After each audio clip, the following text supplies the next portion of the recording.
Hello friends, today I will discuss chalcolithic age या chalcolithic age को हम पढ़ाएंगे और कैल्कोलिथिक एज के अंतर्गत हम देखेंगे कि किस प्रकार से हमारा कैल्कोलिथिक एज जो है प्री हड़प्पन सिविलाइजेशन के बाद में ये एज आता है। और प्री हड़प्पन सिविलाइजेशन को समझने के लिए हमें पहले ताम्रपाषाण कालीन सभ्यता समझने के लिए प्री हड़प्पन सिविलाइजेशन को समझना पड़ेगा। तो सबसे पहले हम ताम्रपाषाण कालीन सभ्यता की बात करें तो ताम्रपाषाण कालीन सभ्यता बेसिकली क्या थी, इसके बारे में कुछ स्पेसिफिक पॉइंट बताएंगे। पहला पॉइंट ये है कि ताम्रपाषाण कालीन सभ्यता ग्रामीण सभ्यता थी। ग्रामीण सभ्यता होने के कारण यहाँ पर जो घर थे उनका निर्माण लकड़ी से होता था। लकड़ी के साथ साथ छप्पर जो बनाए जाते थे वो आपके पत्तों के द्वारा और उन पर पत्तों पर मिट्टी के लेप के द्वारा घरों का निर्माण किया जाता था। और कहते हैं कि जो हमारी ये ग्रामीण सभ्यता होने के कारण यहाँ पर जो खंभे थे वो गोलाकार होते थे। खंभों पर ढेर सारी आपकी क्या थी आकृतियां बनती थी, जिससे क्या बनते थे घरों का निर्माण किया जाता था। और कहते हैं कि हड़प्पा कालीन संस्कृति में सबसे पहले अगर देखें तो जो प्री हड़प्पन सिविलाइजेशन है उसके बाद ताम्रपाषाण कालीन सभ्यता आती है। तो ताम्रपाषाण कालीन सभ्यता हड़प्पन सिविलाइजेशन के जो है डिवास्टेशन के बाद आई। तो ताम्रपाषाण कालीन सभ्यता को हम तीन भागों में डिवाइड करते हैं।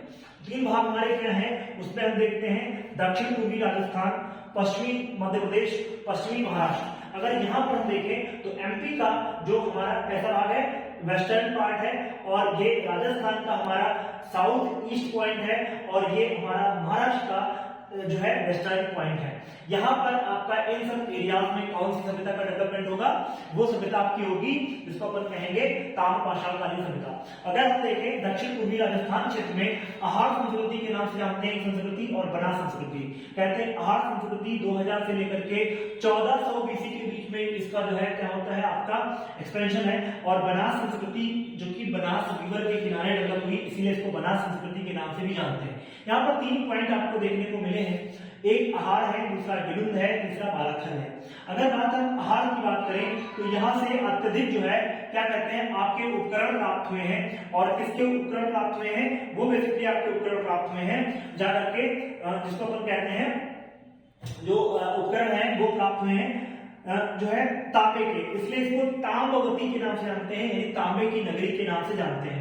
कपड़े की छपाई के ठप्पे प्राप्त हुए हैं और कपड़े की छपाई के ठप्पे प्राप्त होने के कारण कहा जाता है कि यहाँ पर रंगाई उद्योग के भी साक्ष्य देखने को मिले हैं। और साथ में यहाँ पर चक्रगुप्त विधि के द्वारा गंदे पानी को निकालने का प्रोसेस स्टार्ट था। अगर हम बात करें पश्चिमी मध्य प्रदेश में तो पश्चिमी मध्य प्रदेश में मालवा संस्कृति और कायथा संस्कृति का डेवलपमेंट हुआ। मालवा संस्कृति 1700 से लेकर के 1200 बीसी के बीच में डेवलप हुई और कायथा संस्कृति 2000 बीसी से 1800 बीसी के बीच में डेवलप हुई। अगर बात करें हम मालवा संस्कृति की तो यहाँ पर तीन प्लेसेस देखने को मिलेंगे, एक मालवा, नागदा और नदवा टोली। नदवा टोली मोस्ट इंपोर्टेंट है, यहाँ से क्वेश्चन पूछे आते हैं। मालवा की तीन खास बातें हैं, there are three main characteristics of Malwa.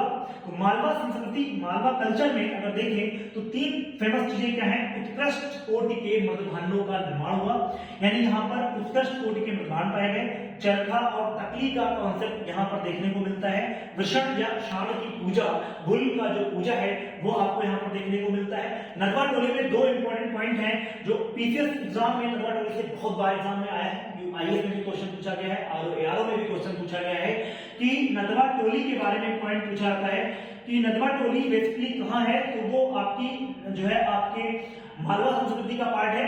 और इसमें बेसिकली ताम्रपाषाण कालीन सभ्यता का सबसे बड़ी ग्रामीण बस्ती के नाम से जानी जाती है, यानी ताम्रपाषाण कालीन सभ्यता में ओवरऑल में सबसे बड़ी जो ग्रामीण सभ्यता यानी ग्रामीण बस्ती है वो यहाँ पर देखने को मिलेगी। कौन होगी, नदवा टोली। और दूसरा पॉइंट है कई प्रकार के अनाजों के ढेर जो है आपको देखने को मिलेंगे। अगर हम बात करें यहाँ पर कायथा संस्कृति की, कायथा संस्कृति 2000 से लेकर के 1800 बीसी के बीच में होगी। इसमें तीन प्लेसेस मिलेंगे, एक अरण्य होगा, त्रिपुरी और उज्जैनी। अरण्य की बात करें एमपी के सागर जिले में है।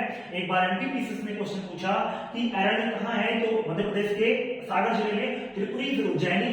फिर अगर हम बात करें पश्चिमी महाराष्ट्र रीजन, पश्चिमी महाराष्ट्र रीजन में अगर हम बात करें तो पश्चिमी महाराष्ट्र रीजन में बेसिकली पुणे एक प्लेस मिलेगा, एक धुले प्लेस मिलेगा और एक प्लेस मिलेगा जो है पश्चिमी संस्कृति में बेसिकली जो है जारवी संस्कृति डेवलप करती है पश्चिमी महाराष्ट्र में। जारवी संस्कृति का 1400 से लेकर के जो है आपके 700 बीसी के बीच का इरा है। और इसमें अगर देखें अहमदनगर, धुले और पुणे इन तीनों में अगर हम देखें, अहमदनगर में जारवे नामक प्लेस मिलेगा, दैमाबाद मिलेगा, नेवासा मिलेगा। अगर हम जारवे की बात करें, यहाँ पर कोई स्पेसिफिक पॉइंट नहीं है, इसको डिस्कस नहीं करेंगे, लेकिन दैमाबाद से बहुत बार एग्जाम में क्वेश्चन पूछा गया है। पहला पॉइंट यह है कि सबसे बड़ी ताम्रपाषाणकालीन बस्ती, देखिए यहां पर आपने पढ़ा था सबसे बड़ी ताम्रपाषाणकालीन ग्रामीण बस्ती, यहां पर आप कह रहे हैं सबसे बड़ी ताम्रपाषाणकालीन बस्ती, ओनली बस्ती अगर आएगा तो आंसर दैमाबाद होगा। 20 हेक्टेयर के एरिया में फैला हुआ है। अगर हम बात करें कांसे का रथ कहां से प्राप्त हुआ है, कांसा जो बेसिकली टिन और कॉपर का एलॉय मेटल है, और इसका कांसे का प्रयोग यूज होने लगा था इस समय, और कांसे के कहें तो कांसे का रथ प्राप्त होता है आपका दैमाबाद से।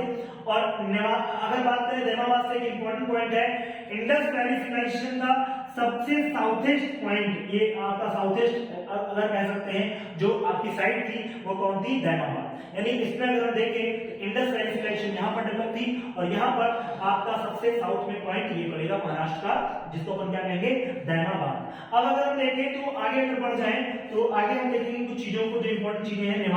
नेवासा में काली मिट्टी का क्षेत्र है। काली मिट्टी का क्षेत्र इसलिए है क्योंकि कहते हैं इसका दक्कन ट्रैक्ट का निर्माण हुआ ज्वालामुखी के इरप्शन से, और ज्वालामुखी के इरप्शन से जो मिट्टी बनती है वो काली मिट्टी होती है, और काली मिट्टी में कपास होता है, तो कपास और पटसन के उद्योग का डेवलपमेंट यहाँ पर देखने को मिलता है। अन्य बस्तियों में धुले में प्रकाश एक बस्ती है, और एक बेसिकली पुणे में इनाम गांव में आपको किलेबन बस्ती और वर्ग का विभाजन स्पष्ट रूप से दिखाई देता है।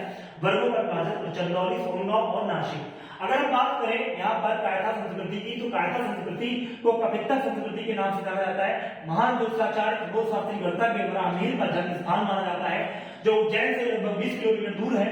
अगर हम बात करें सबसे प्राचीनतम संस्कृति की, तो जो कायथा संस्कृति है, सबसे नवीनतम संस्कृति की जारवे संस्कृति है। कायथा संस्कृति की खोज V.S. वाकेडकर महोदय ने की थी, और यह उज्जैन से 20 किलोमीटर या 25 किलोमीटर दूर है। तो ये कुछ पॉइंट्स हमने आपको बताए। वनडे एग्जाम में क्वेश्चन आपको नरवा टोली से मिलेगा, वनडे एग्जाम में इनाम गांव से क्वेश्चन मिलेगा। यही पूछ रहा है इनाम गांव कहां है, तो महाराष्ट्र, बस इतना याद रखना है। फिर अगर देखिए क्वेश्चन तो आपका दैमाबाद से मिलेगा, क्वेश्चन आपको कहां से मिलेगा, दैमाबाद से, नरवा टोली से। ये क्वेश्चन आपके एग्जाम में बिल्कुल से आपके जो है आगे की कुंडी के साथ मिले हैं, ये भी आपको याद रखना है। तो इस तरीके से क्वेश्चन आपके एग्जाम में देखने को मिलते हैं। आई होप आपको चीजें समझ में आई होगी, ठीक है।